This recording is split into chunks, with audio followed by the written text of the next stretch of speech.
Recently organiser team থেকে একটি Christmas ইভেন্টে যাওয়া হয়েছিল। আজকের ব্লগটি সে বিষয়ে Santa spotted. Hello guys, this is Jahan from Nishupi. শেষ পর্যন্ত সাথে থাকুন। ক্রিসমাস পার্টির মূল আকর্ষণীয় হচ্ছে Santa Claus. We also had one. Well, Santa কিন্তু এভাবেই আসেনি, এসেছে একটা বড় গিফট ভর্তি ঝুলি নিয়ে। And I also got a gift, well, পার্টিতে সারপ্রাইজিং কাপ কেকের মতো ছোট বড় অনেক কিছুই ছিল। Guess what? কটন ক্যান্ডিও। এখন কটন ক্যান্ডি কে না ভালোবাসে, ছোট বড় সবাই।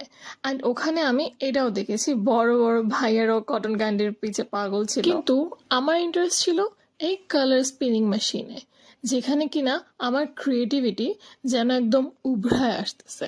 ওয়েল, এটা আমি ট্রাই করতে পারিনি কারণ সময় ছিল না, কিন্তু এই আপুরটা দেখে আমার যথেষ্ট স্যাটিসফাইড ফিল হয়েছে।